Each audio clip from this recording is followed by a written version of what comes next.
Nous allons maintenant, je vais tenter de vous donner quelques conclusions de cette journée, alors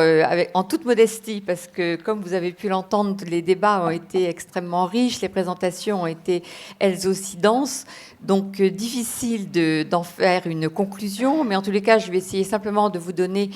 quelques-uns des points qui m'ont le plus frappé, qui m'ont le plus marqué. Je vais en oublier certains, c'est évident, donc ça c'est absolument pas exhaustif, mais c'est... Pardon ? Oui, bien sûr.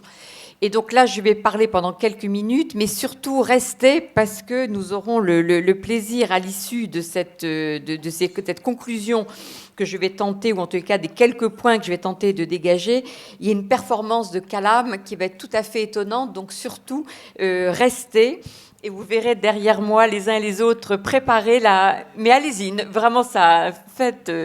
comme vous le souhaitez. Et moi, pendant ce temps-là, je vais simplement parler un petit peu et donc revenir sur les points que j'en retiens. Si je reprends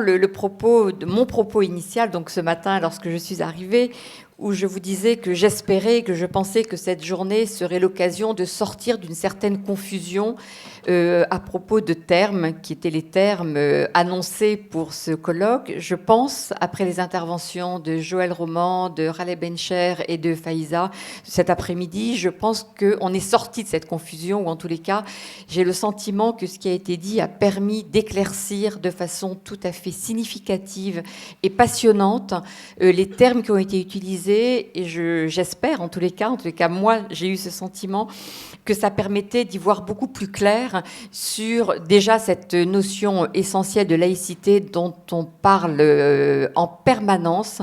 Et les trois quarts du temps, les gens qui en parlent ne savent pas très bien de quoi ils parlent. Et ce qu'en a dit Joël Roman et Raleh Bencher ont été, me semble-t-il, d'une grande clarté sur cette notion de laïcité et surtout de comment comprendre cette notion et de sortir des interprétations de cette notion de laïcité, interprétations qui souvent sont des interprétations personnelles des uns et des autres et qui ne correspondent pas à la réalité, qui ne correspondent pas à ce qu'est ce terme et à ce à quoi correspond ce terme. Et si déjà, je crois, on ressort les uns et les autres avec cet éclaircissement de ce qu'est la laïcité, je crois que l'objectif de cette première journée du colloque sera largement atteint, tant ça me paraît absolument essentiel,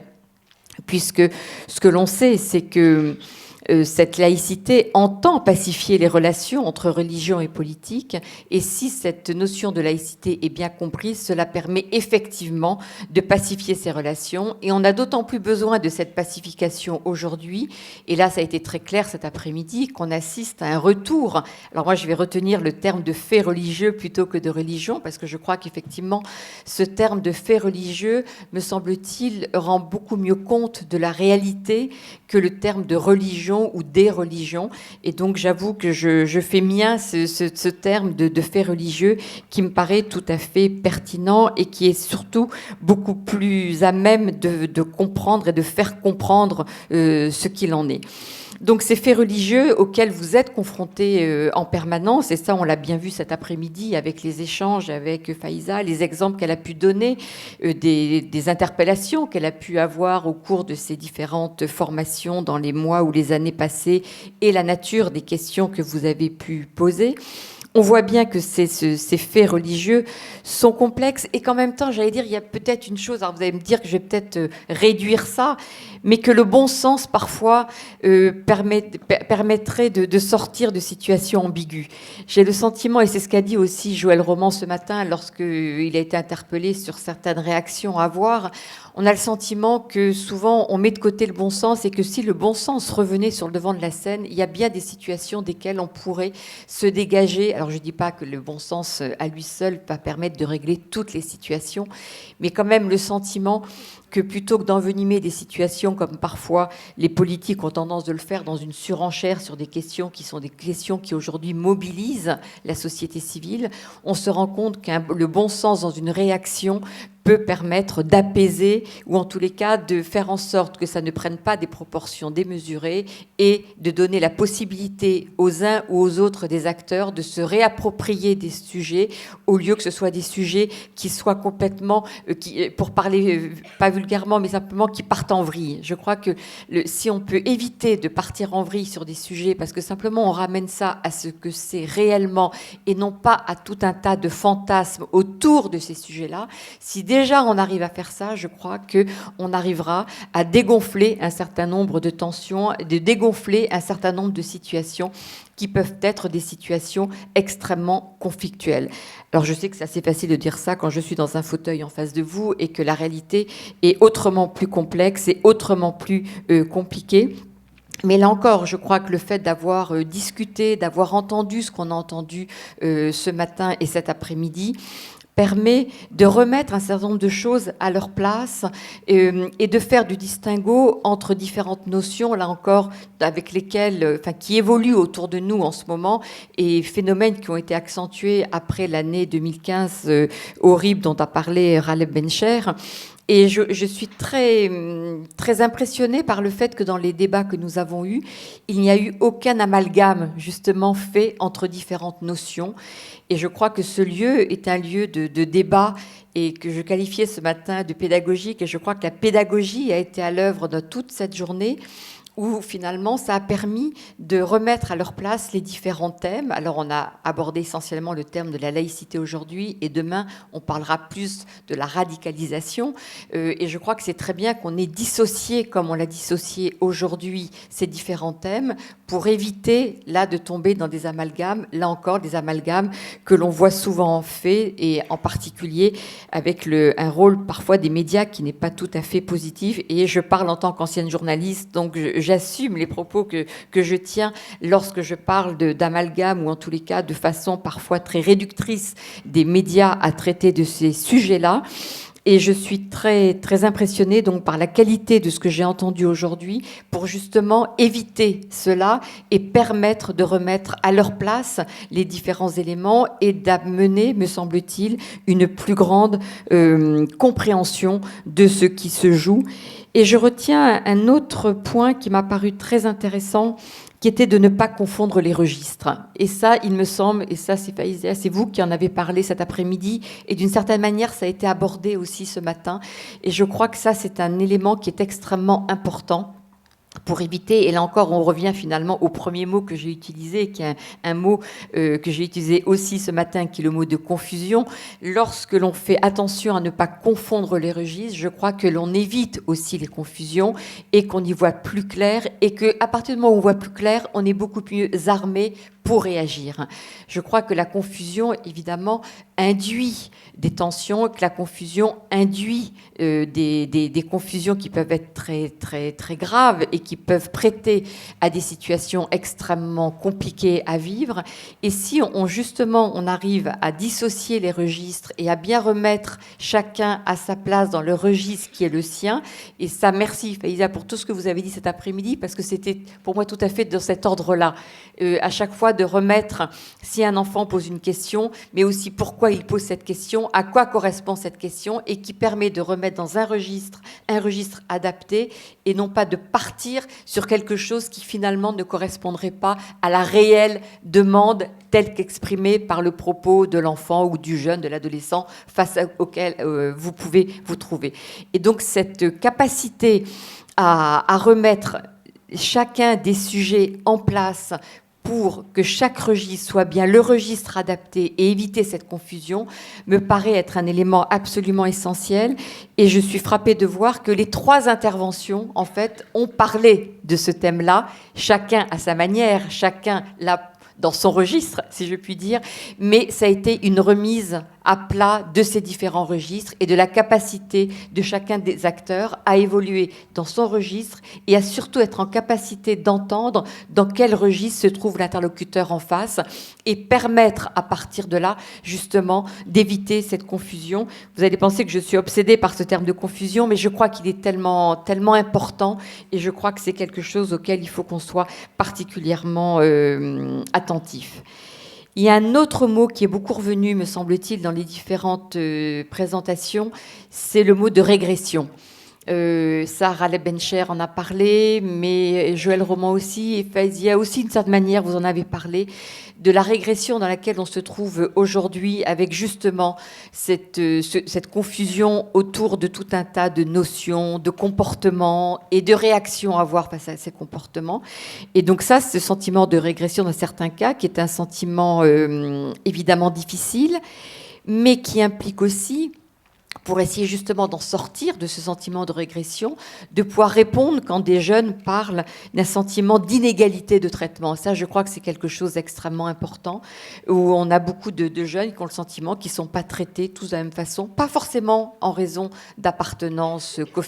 communautaire, confessionnelle, mais ça peut être aussi en fonction du lieu d'habitation. Regardez tout le débat qu'il y a eu, par exemple, sur le CV anonyme, qui veut bien dire que l'appartenance, pas simplement confessionnelle, mais l'appartenance aussi territoriale peut avoir une importance,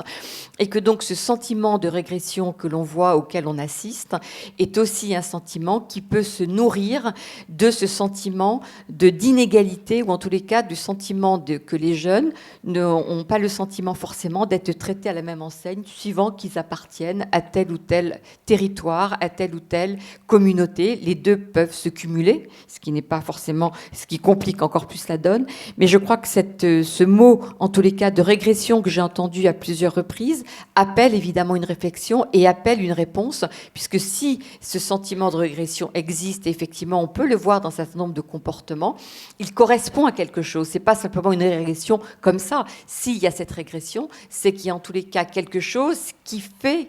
qu'on arrive à cette régression et qui est intériorisée par tout un tas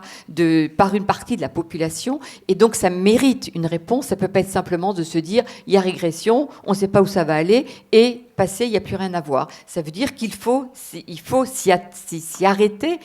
si on veut tenter d'y trouver des réponses et éviter que cette régression ne continue, ou en tous les cas nous entraîne encore plus loin, avec déjà ce sentiment qui existe et qui est déjà un élément très, très important. Un autre point aussi que j'ai trouvé là aussi très intéressant, et pareil, qu'on a retrouvé dans les différentes interventions, c'est la référence au droit. Et on voit bien dans vos interventions et dans vos interrogations, effectivement, l'importance du droit, de savoir dans quel cadre juridique, dans quel cadre normatif on évolue, et qui pour vous est quand même un recours absolument essentiel, parce que de pouvoir s'appuyer sur du droit, sur des institutions ou sur des références juridiques est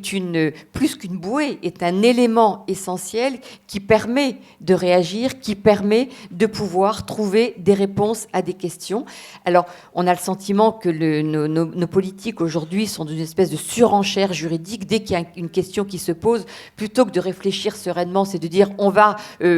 concocter une nouvelle loi pour répondre à la question qui se pose, alors que finalement, et ça a été très bien dit ce matin, déjà la loi de 1905 et la loi de 2000 donnent pratiquement toutes les réponses aux questions que l'on peut se poser. Donc c'est vrai que ce cadre juridique est pour vous, en tous les cas, un élément absolument essentiel. Et en même temps, on voit bien cette dérive des politiques, mais qui est, je crois, aussi un moyen de se rassurer, finalement. Plutôt que d'aborder la question de face et se dire, bon, ce à quoi on est confronté, c'est ça, et comment on y réagit, de se dire, on va donner ça aux députés, ils vont réfléchir, on va faire un projet de loi, et pendant ce temps-là, ça occupe le terrain, plutôt que d'essayer de trouver les réponses déjà dans ce qui existe, et qui aboutit au bout du compte, après à des débats qui me semblent assez stériles, et on l'a vu en particulier autour de la loi sur le voile, où certains disaient, mais déjà, tout est déjà dans les textes juridiques, on n'a pas besoin d'une énième loi, et d'autres disant, mais la loi n'est pas assez stricte, et il faut encore légiférer sur cette question absolument essentielle. Et que du coup, on voit, à l'occasion de ce type de débat, des positions se crisper encore plus, au lieu d'apaiser. C'est-à-dire que, sur une question comme celle-ci, si on essaye déjà de regarder ce qui existe dans le cadre existant, et si on parle sereinement de ce cadre existant, je pense qu'on désamorce des tensions, alors que de dire il faut à nouveau légiférer, il faut à nouveau discuter, ça conduit d'une certaine manière, à mon sens en tous les cas, à une tentation et une tentative de radicalisation des deux côtés, parce que du coup chaque camp va essayer de fourbir ses armes pour faire valoir que c'est lui qui a la bonne façon de réagir, alors que l'arsenal existe déjà. Donc on voit bien qu'il y a, pour moi, je qualifierais ça plutôt comme presque une fuite en avant des politiques qui, étant désarmés ou ne voulant pas prendre le temps de se poser, parce que nous sommes dans une société aujourd'hui où le temps médiatique contraint les politiques qui ont du mal à se défaire de ce temps médiatique, et plutôt que de se dire ne réagissons pas dans l'immédiat, prenons le temps de réfléchir, ils sont dans cette espèce de course. Parce qu'ils se sentent, sinon, ils ont le sentiment que s'ils ne rentrent pas dans cette course, ils vont être mis de côté. Ce qui, évidemment, est une erreur et qui, du coup, accentue les tensions plutôt, à mon sens, que ça ne permettrait, en tous les cas, d'apaiser la situation. Et c'est plutôt ce dont on a besoin aujourd'hui. Et tout particulièrement, je crois, après l'année 2015, qui a été une année extrêmement difficile et qui nous fait dire aujourd'hui qu'on a besoin d'un peu plus de sérénité et non pas d'un peu plus de débat. Alors je finirai peut-être sur une chose qui est la neutralité de l'État, qui a été aussi abordée par les uns et les autres, qui est un point évidemment essentiel, parce que cette neutralité de l'État, de cet État laïque, qui doit permettre normalement à chacun d'entre nous, croyants, pas croyants, de pouvoir vivre